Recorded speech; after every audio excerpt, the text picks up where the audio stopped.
Welcome. I'm Bill Magwood. I'm Director General of the Nuclear Energy Agency. It's a pleasure to welcome you to today's web chat. I'm very pleased to be talking about a very important program today, the program of the United Arab Emirates to build the Barakah Nuclear Power Plant. This project has been a very important one because it has been a tremendous success. It's successful because it was achieved on time and within its budget. Unfortunately, this cannot be said for many projects we've seen around the world in recent years. As many of you know, we have seen project overruns in many places, and we at the NEA have analyzed these projects to understand why they ran into problems, why they had the difficulties they did with cost overruns, with schedule overruns, and why the Barakah plant was different. It seems that it was very simply a matter of having people working on the project that had the expertise, they had the supply chain available to be successful. And this is success that can be replicated in many projects around the world. To look into this a bit more, we're very interested to have the perspective of the person who's been leading this for many years. His Excellency Mohamed Al Hammadi has been Chief Executive Officer of the Emirates Nuclear Energy Corporation for more than a decade. His responsibilities include directing the deployment of nuclear energy plants in the United Arab Emirates and developing plans for a peaceful nuclear energy program and non-regulatory infrastructure. His background is in municipal power and utility projects, including management, construction, finance, and administration. He earned his bachelor's degree in electrical engineering and his master's in energy engineering management from Florida Institute of Technology in the United States. And His Excellency, Hammadi, I welcome you to the floor if you can join us on video.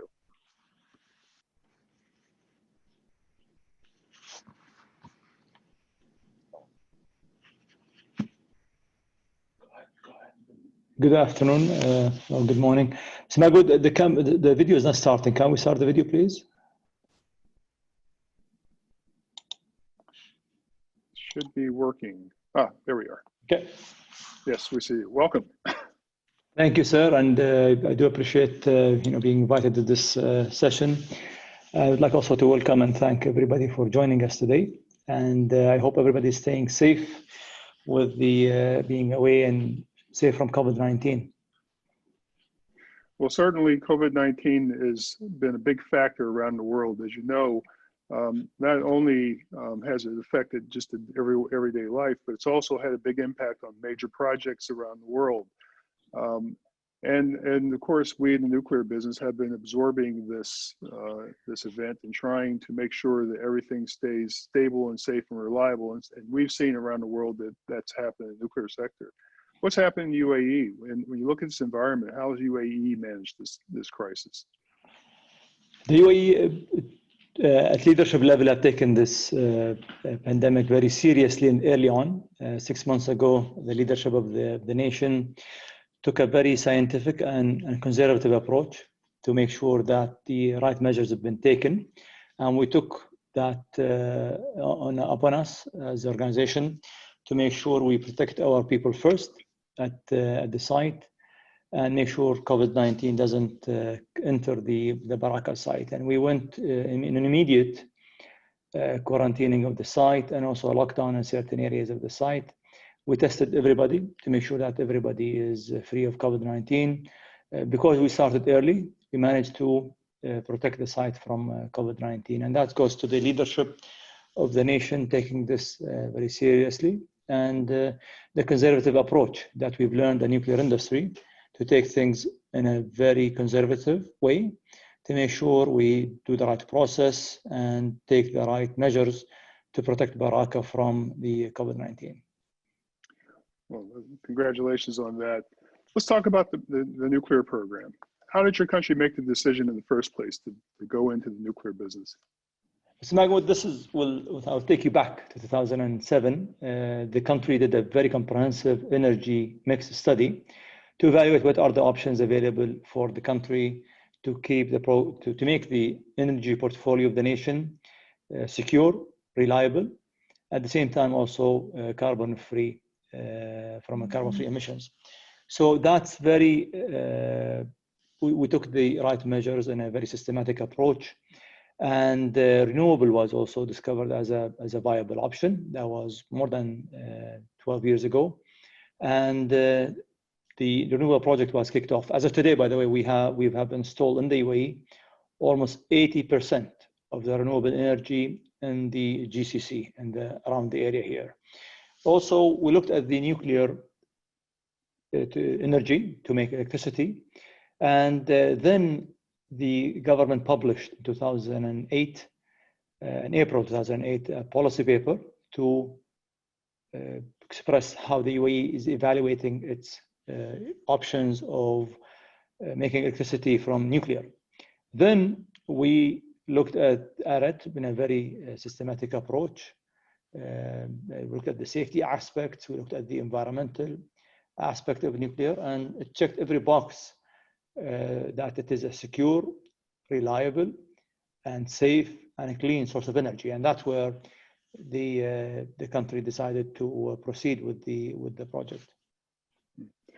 And I visited UAE around that time, around the 2008 timeframe, for the first time, and was very impressed with when I was talking to people about the focus that they had on completing this project. You seem to be able to meet all the milestones so far. What are the next milestones? So the next milestone is getting Unit 1 commercially operational, and that's in the pipeline we are in right now. And Unit 2 is just back to Unit 1. We are on testing commissioning of late stages of Unit 2. Unit 3 also is also in advanced stages of testing. Unit 4, we just started the testing and commissioning for Unit 4. So I could easily say that the construction is almost complete, and we are on different phases of construction of the 4 units. And one thing that Mr. Magood, which is also we've discovered here in the UAE in running our project, I would use the mega project we have here. It is the biggest, by the way, industrial project in the UAE history, and it is the biggest and the first nuclear project here in the Arab world. It took us a very systematic approach to get it done, and I attribute the success to our leadership for making this project, making a decision first to make the project happen, then supporting it all the way through. So at the early days after the policy paper was published, a roadmap was developed, and that roadmap is like a project manual roadmap to get the program up and running for the last 10 years, and also continue the tasks in that roadmap for the next 7,500 years. And that document had very detailed tasks, and that we need to establish a regulator, we need to establish legislation in the country, a legal system and framework. At the same time, also establish ENEC, the Emirates Nuclear Energy Corporation, to be able to execute this project. So it's been, we've been successful so far, thanks to the clear and direct leadership involvement to make the project successful. Then being able to learn from everybody where they've reached from their excellence and build on top of that. We've learned a lot from the regulations of the NRC in the US that we took early on to as a benchmark, as the minimum requirements for us to build the program here in the UAE. So that's paid a lot of dividends for us here in the UAE. Yes, I recall, because I remember you and I have had this conversation that when UAE first came to visit the Nuclear Regulatory Commission and were saying they wanted to build nuclear power plants, and everyone was very welcoming, of course, but wondered, well, is this really going to happen as quickly as they think? And to your credit, you've really accomplished everything you set out to do. When you look back at this, what was the, for many people around the world, the climate change issue, the reduction of CO2 has been a big factor in propelling nuclear in a lot of places. Was that true in the case of UAE? Was the low carbon aspect of nuclear a big factor in the decision to go forward? It definitely is, Mr. Magood. And if I put the country's process and evaluation into perspective to our listeners, the UAE looked at this in a very pragmatic way. And if you look at nuclear, it is safe, it is reliable, it is secure, it is economically viable. And on top of all of that is the zero emissions, or almost zero emissions, that comes out of this nuclear. Just to put in perspective for our listeners, The 4 units, once they are operational, they will provide around 25% of electricity for the nation, and that's a few years from now. And that will avoid us emitting around 21 million tons of CO2 emissions on an annual basis. And that's the UAE scale. It's a major and dramatic change from a carbon emissions footprint point of view. The UAE has around 3 million cars, and the 21 tons of emissions that will be avoided on an annual basis is equivalent to around 3.2 million cars. So this means the whole transportation sector on an annual basis will be avoided from a carbon emissions point of view.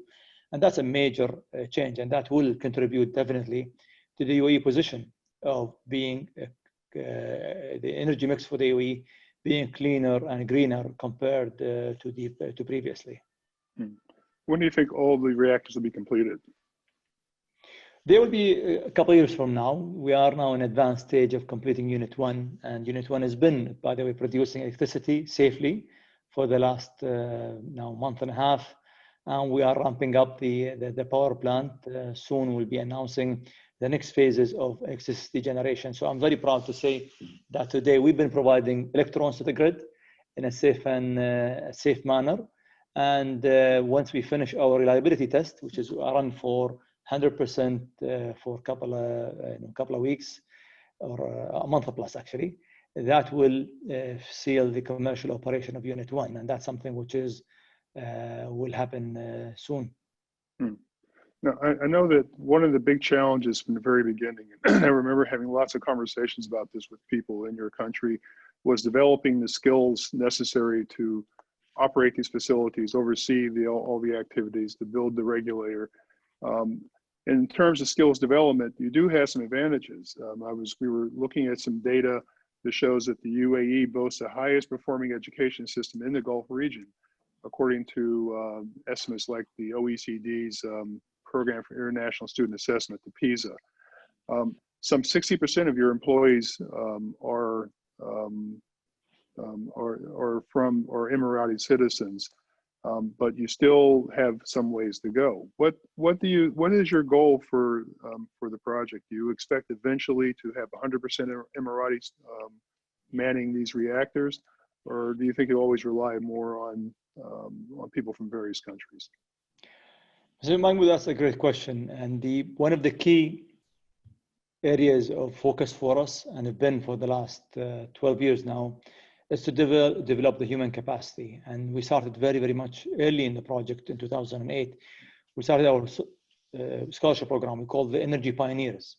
And in that program, we started sending students to the US, top schools from Penn State, Georgia Tech, and also MIT, to qualify the nuclear engineer of the future. And today, looking as of today, we have hundreds of students who graduated and finished their academic degree with excellence in bachelor and master, and also we have PhD students. And the specifics of nuclear engineering for the civilian purpose use to make the reactor operate safely and reliably for the next decades. And that pipeline of engineers and scientists will continue for decades, for the next 60 years, and we will continue doing that. To your point, what's the mix? In the UAE here, we are a nation. We have over 200 nationalities, by the way, in the UAE, who are living and working and enjoying their life in the UAE. And in our program, we have around 50 nationalities. And I always describe that to our staff. It's like the mosaic. If you look at it, it's beautiful, it's colorful. And that's the culture we have here in the UAE. We have people who come from all over the world. We have people from Korea, US, Europe, South Africa, from all over the world, that they came in to help us develop the UAE nationals. At the same time, help us write history here in the UAE by developing our program to the highest standards of nuclear safety and security. And we're very proud of the 3,000 people we have. They are our assets, and we'll continue to develop this program for decades to come. One of the things that's been very impressive about the overall effort was the integration of women into the skills mix from the very beginning. Seems like that was a leadership decision at the very, very start of this. Yes, you're absolutely right, Mr. Mago. That's one of the key factors in our focus of our roadmap development. Today, we have hundreds of women involved and at the Barakah site. And also very proud to say that we have one of the first batch of senior reactor operators.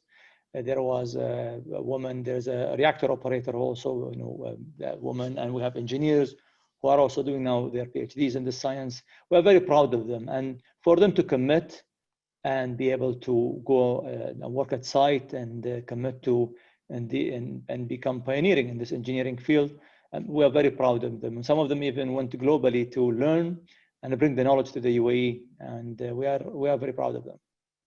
Well, when I've talked with them in the past, they all seem extremely enthusiastic and very excited about what they're doing. So that's obviously been a big success. When you think about nuclear energy in a lot of countries, and one of the things we've been doing at the NEA is conducting exercises we call country-specific safety culture for. And the idea is to look at the country-specific cultural aspects that come into play when you're operating a nuclear power plant. And I wonder, in the case of UAE, are there any special cultural aspects that you have to take into consideration as this project goes forward, and also as you go into operations? Yeah, that's a great point, Mr. Magood. And if I take it one level, in specific, to be very specific, basic requirements when it comes to business is communication, and that's the key foundation for people to get work done in a safe manner. We've intentionally picked the English as a language of communication throughout the enterprise. And we focused our tools and development and communication all around English as a language for all the staff who operate in the power plant. And that took away a lot of the backgrounds and a lot of the cultural aspects of it. That's one. Second, we took a very sophisticated approach in developing and adopting the best nuclear culture globally. There is no single country has its own unique special culture that's successful in nuclear industry. The best thing to do is you take the best success stories from the world and then bring them here to the UAE and implement them at Barakah. And that's one of the key success factors of the UAE. We bring, because of the multinationalities we have in our workforce, we kind of bring and adopt and adapt the best cultures to fit the nuclear culture. Nuclear culture requires a very conservative, systematic approach and safe approach in getting business done. And I'm very proud to say today, we achieved that. There's always room for improvement. The journey to excellence is it's an unending journey, but we are happy with the result we have right now. We did actually a review and a benchmark with WANO, and they were very happy with the progress we've done so far. And actually, I was also looking to the NEA to share the lessons learned that you've accumulated over the years in your work, Mr. Magood. Well, thank you. And anything we can do to help, of course, we'd be very pleased to. When building a nuclear power plant, obviously, it's more to a nuclear plant than simply making electricity. It's a major investment in industry and academia. It's really a way of bringing expertise into an economy in a very intensive way. How do you see the project as being a driver for diversifying the industrial base in your country and diversifying and expanding intellectual capacity in the country? What role do you think this has played? That's a great question, Mr. Magood. I would answer your question in three main areas. One of them is the intellectual and human capability and capacity building. We've seen a great talent have been developed in the UAE. Nuclear industry is a safe and reliable and needs highly talented, highly skilled employees. And we've done that in a very systematic approach, and we'll continue investing that human capital. Another, which is the industrial base. Nuclear industry requires a very high standards of quality management and quality standards to get the business done. And in that front, we invested in the local companies. We qualified local companies to the ASME standard in QA1 or equivalent, and we are very proud of their achievement. We have today one of the companies called Emirates Steel, and they became one of the 4th global suppliers of nuclear grade steel. And they've been supplying over 100 tons of of steel to Barakah, and they are looking at the international market. Another industrial company called DOCAP, and they were qualified. We qualified them to be a Q class, a nuclear grade quality supplier, and they got certified, and also they are now supplying cables to Korea. So these are on the front, but that's only the beginning. We are looking for the future to develop the local companies and capacity to help us in the sustainability of the operation and maintenance. And that will be the next challenge for me going forward, to invest in that and bring the best companies globally and make them be here available in the region.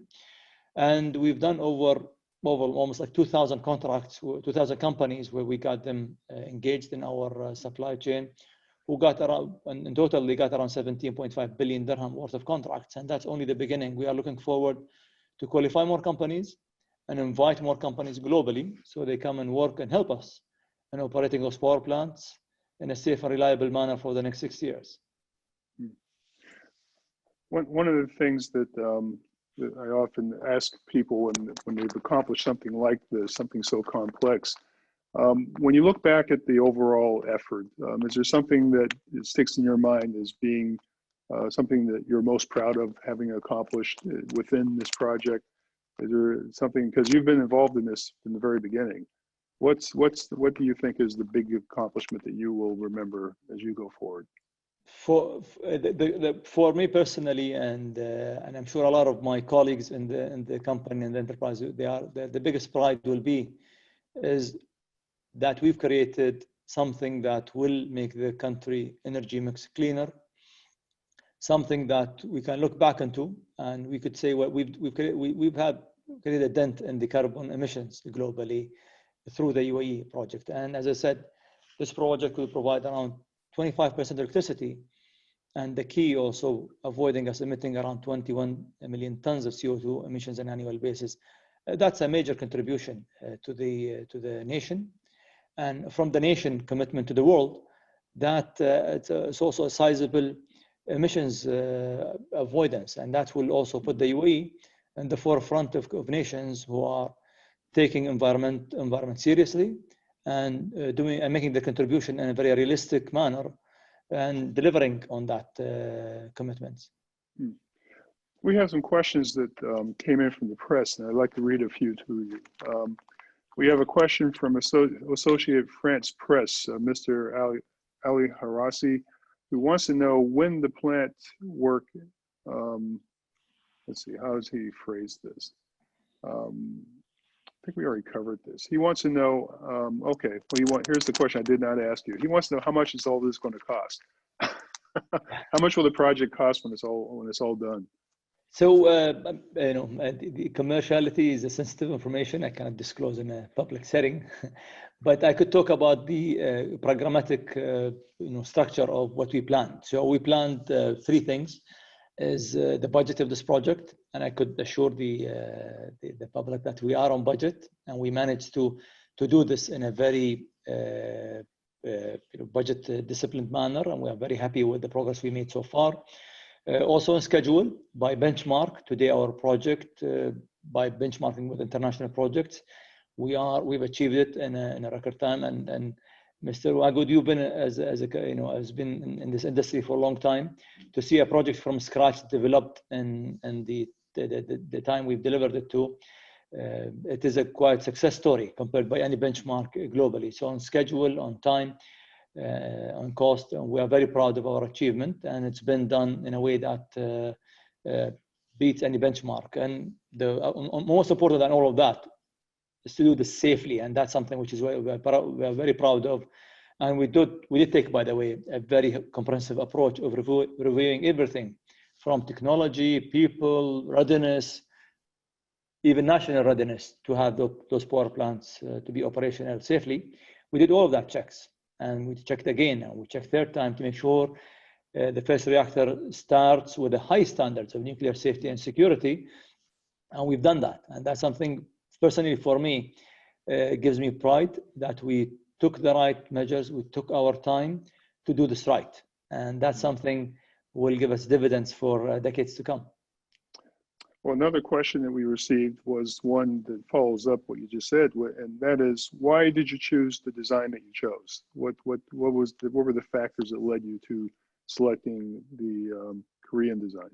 Yeah, that's a great question. We did a very comprehensive study looking at all the reactors available. I'm talking about 2008 and 2009. We looked at all of them from technology, and all the designs we've selected over 4 of them, actually 5 of them in total. And we down selected to 4 technologies. All of them are safe reactors.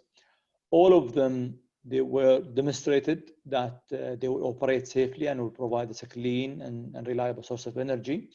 Where the Koreans, they came at the forefront, and we've the APR 1400.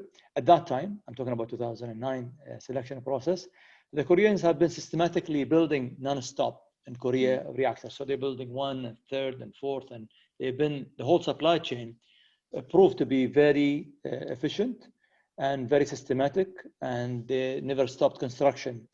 And that's something also taught us a lesson here in the UAE, not to build 1 or 2 reactors, is to go with the 4 reactors. And that's when we decided to look at the international market and go with the 4, then build 1 with 1 contractor, then shift the other one with another contractor, and shift the 3rd one with a 3rd contractor. We decided to go with 4 reactors. And frankly, Mr. Magwood, I've seen the efficiency and the benefit and this quality from unit 1 to 2 to 3 to 4.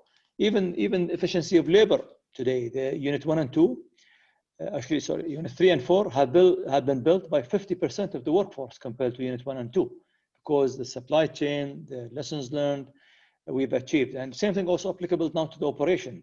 The team who started unit 1, they are much more experienced now and to do the unit 2 and 3 and 4. And that's lessons learned shifted from the unit 1 to 3 to 4. And that's, theoretically speaking, it's nice to do, but when you do it and see it happening in front of you in a very systematic approach, as a project manager, it gives me butterflies in my stomach, because what I've thought and read in the books could be actually implementable in a mega project, a project that takes 10 years to build, and and cost in billions definitely. But it is a great story that we are very, very proud of. Well, that effect of the efficiency you see from unit to unit, we see that in every nuclear power plant project that we've analyzed. And what you said about the Korean suppliers, I think, is very much what we have seen in our analysis, that the fact that they had the continuous build program created an expertise base and created supply chains that were very reliable and very cost effective. And I think the proof is certainly sitting in your country today and beginning operation. So that it's good to know that the analysis we did was correct, because you've proven it. Another question from the press, Mr. Katak from Oil and Gas News Bahrain.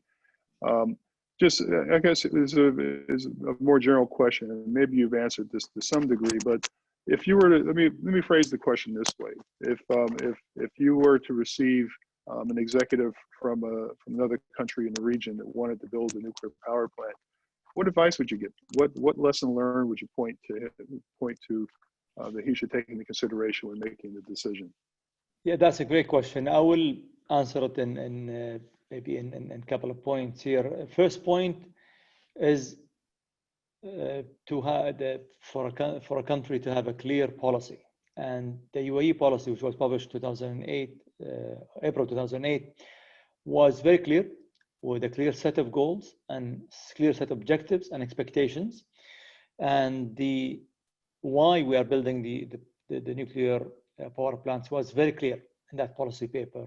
The first chapter, the whole chapter talks about the UAE, why we are building the nuclear power plants, and the electricity demand for the nation, electrification that's happening globally, and how the electricity will play a major contributor in economical development for any nation.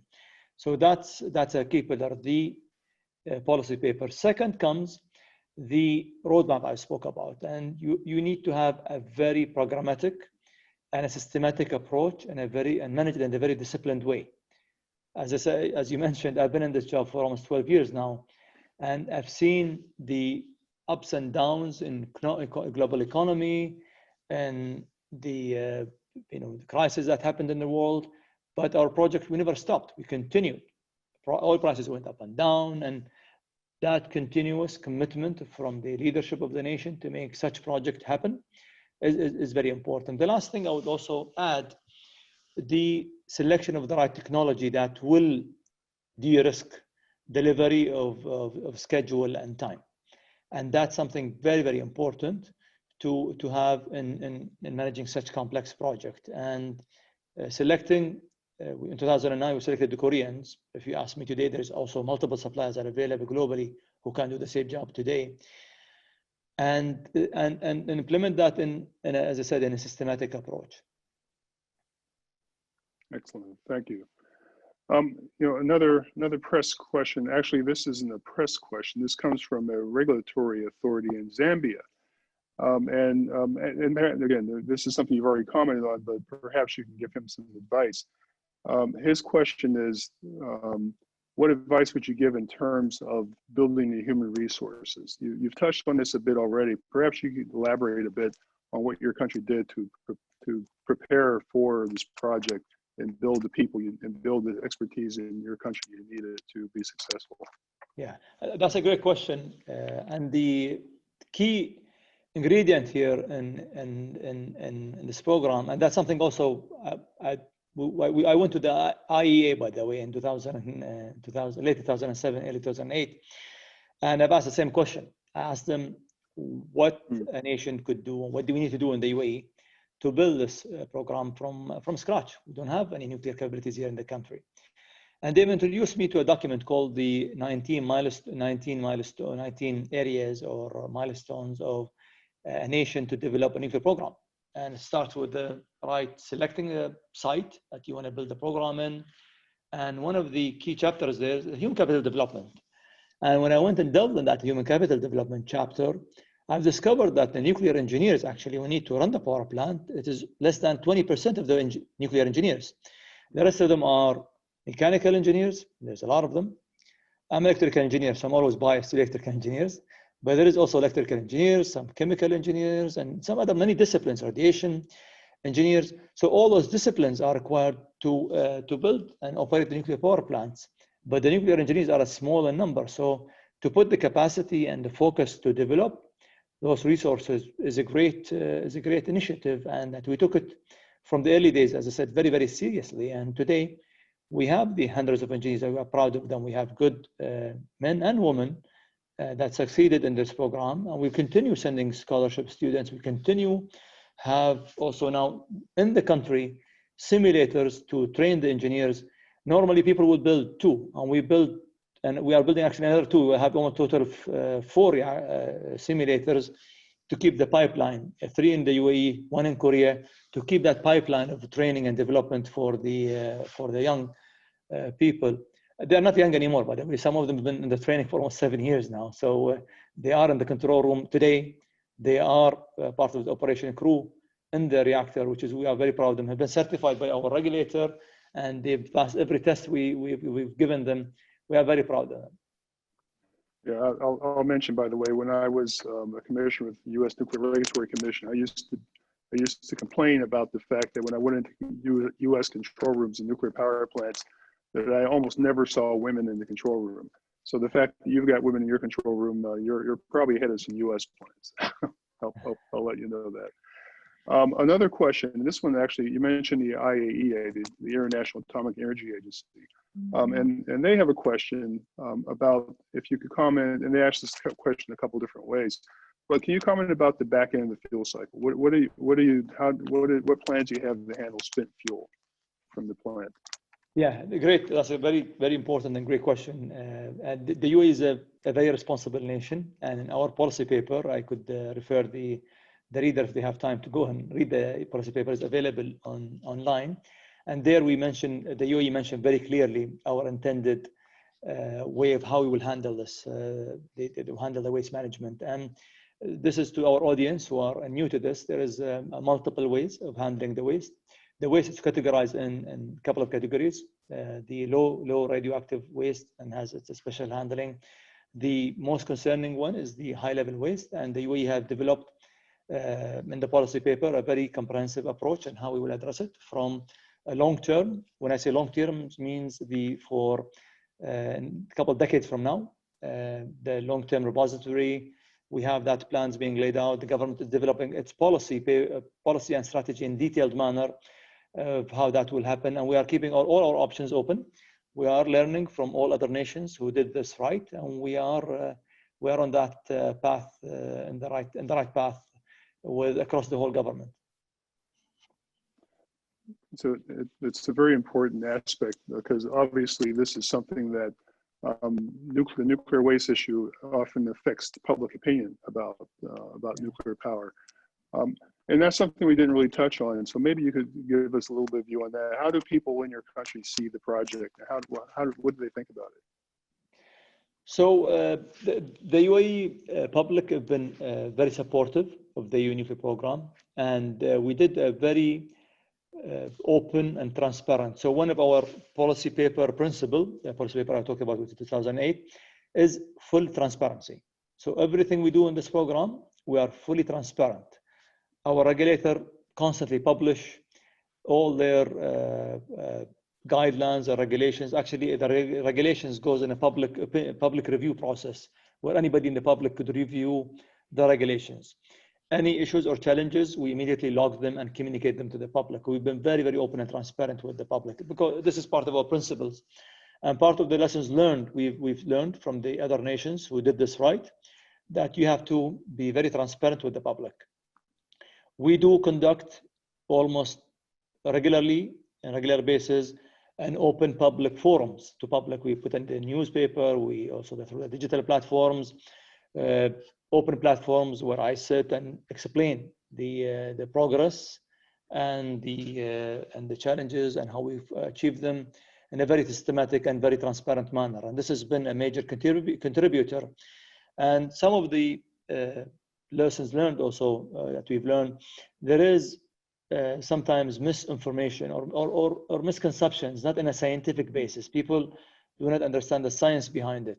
And that's something we even go to schools and we teach the teachers on the scientific physics of the nuclear industry, the irradiation, and all that, and very, very proactive approach. And we don't shy away from questions. We actually ask, we welcome questions. We welcome the public come and look at the project, and we've been very, very open to public. Actually, we've generated previously, if you go and Google something in Arabic about nuclear technology, you cannot find anything about reactors. It's all about the military purposes of nuclear, and there is a lot of media, majority was about politics.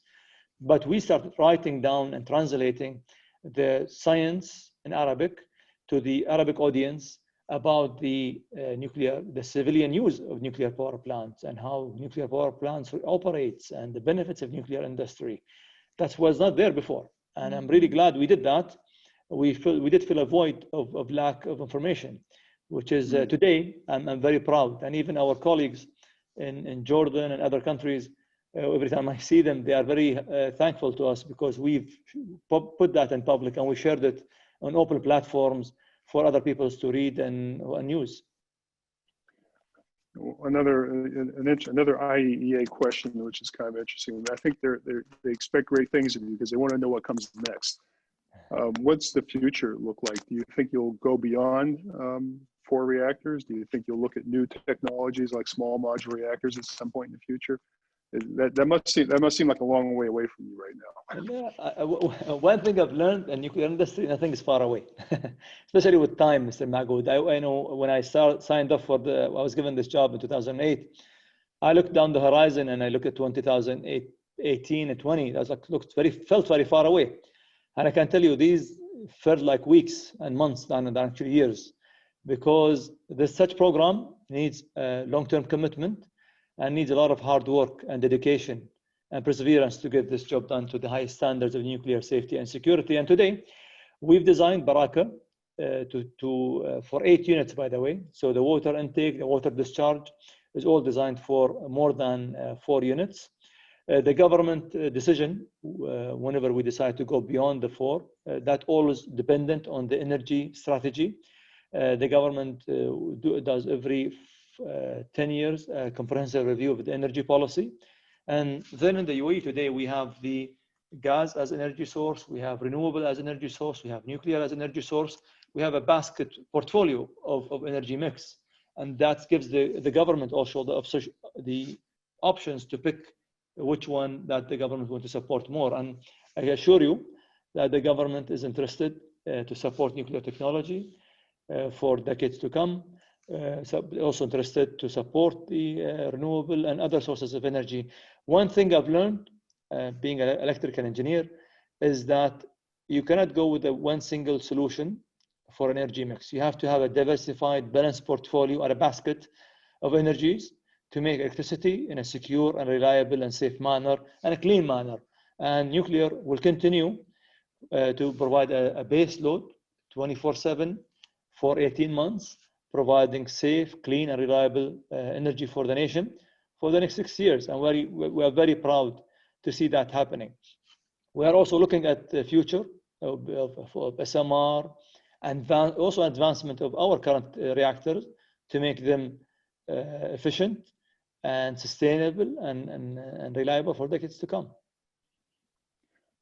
I appreciate that very much. And you know, when I visited your country, I remember someone gave me a bit of a history lesson about how the UAE has progressed in such a short period of time, and we saw photographs from the early 70s, and it wasn't very much there. So it must be amazingly satisfying for everyone in your country that achieved so much in such a short period of time, and be building a nuclear power plant. So it's a tremendous accomplishment, and I'm sure that that you and your colleagues are extremely proud of all of this. So, Mr. Magwood, if I may comment on this. So you've seen that, and people can look at the pictures of this country and where it was and where it is today. And that's something also as young nation, with the right leadership of this nation, always aspiring to be number one. And one quote, I will quote the leadership of the nation saying, "We make the impossible possible." And that's something with that spirit makes every challenge in the world very easy to conquer, and to do it right, and to do it in a systematic approach, and to do it use the word nuclear way, means it has to the high standards of nuclear safety, the high standards of nuclear security and quality. It needs that level of an ecosystem, that a country that commits and persevere to be number one. And nuclear industry requires that journey of excellence, that continuous improvement to make things safer and reliable. And that's where I see the nuclear industry really fits the UAE ecosystem. No, we've talked about technology, we've talked about people, we've talked about the positives for the most part, but there are some people who want to ask about non-proliferation as well. Have you, I know this is a big subject because I know when you first started this, you made some very clear declarations about what you would do in terms of fuel cycle. So perhaps you can elaborate. What is the UAE approach ensuring nuclear non-proliferation? Yeah, so this goes back also to the policy paper that was published in 2008. UAE committed to the highest standards of nuclear safety, security, and non-proliferation. And the UAE translated that into action by issuing a law that forbids reprocessing or enrichment in the UAE. And the regulator had been empowered to be the entity responsible, reporting the highest level of government to make sure this happens. So the nuclear safety, security, safeguard all falls within the regulatory responsibility and jurisdiction to make sure they execute the law that was given to them by the president to forbid or not allow any reprocessing or enrichment in the country. And that's the UAE government commitment through the law in the UAE, and also the bilateral agreement that the government have signed with responsible nations, and also the commitment that it made with the IEA. The IEA have a full access to the program here, and we are very proud to the cooperation that we have with WANO, with the IEA, and the transparency of the UAE. And once you are transparent and open, people become very open with you and sharing their lessons learned. And that's something also makes the UAE program very transparent, very open, and constantly improving and learning from others in the nuclear excellence journey. Excellent. We appreciate hearing about that very much. I'm going to check to see if we have any new questions, because I see a lot of questions coming in. Let's see if there's anything, but I think we've actually covered most of the ground that I see in these questions. I assume people were listening, but they're asking very similar questions. Okay, well, here's a new one. It's a bit of a long one. Let me see if I can pare this down for you. It's another question about human capital. Let's see. It says that you've shared the UAE's nuclear pioneer program and sending Emiratis to USA and Korea for nuclear engineering courses. And in that view, the UK and France have long experience in nuclear and have world-class education. Are you considering partnerships with countries like that as well? Yeah. Yes, to set the record straight also, we did send students to France and UK, by the way. So, and yes, and we are cooperating with all responsible nations. We've been engaging with EDF in France, and also been engagement also with their waste management entity, and also we visited the labs and research labs in France. Same thing. I went through a trip also to UK. We've seen there how advanced and mature their industry is, and there's a lot of lessons learned that we've captured from those industries, and we have constant collaboration with them through the WANO, and also one-on-one between our entity and the equivalent entities in those countries. So there's a lot of cooperation. And one thing about the nuclear industry, it is a very unique industry when it comes to cooperation. And that's what I think personally I really like and enjoy, that relationship with my colleagues internationally. We meet very often and to exchange lessons learned, and also to share lessons learned between each other. I attend the WANO meeting as being a member of the board of WANO. We are also a member of Tokyo Center, London Center, and also the US Atlanta Center. We're constantly sharing lessons learned, and we are also always inviting our colleagues from other countries to come and visit us here in Barakah, and to come and look at our project. And I always welcome people to come and visit us here in the UAE. Well, let me ask you one last question, and we'll wrap up. And that is, do you now that you've built this big infrastructure, and you have all this expertise, and you have companies that are now building parts, do you think that UAE might someday be a supplier of technology and know-how in the nuclear area in the region, and perhaps internationally? So as of today, Mr. Magwood, we just finished or about to finish our construction. So and we are starting Unit 1 in an advanced stage, as I said earlier. So we are very happy with the electrons we are sending in the grid, but we have still heavy lifting to be done. We still have to finish the other 3 reactors. We'll continue doing that to operate them safely and reliably, and provide the 25% of energy for the nation, and avoid emitting around 21 million tons of CO2 emission annual basis. And that's very key for us.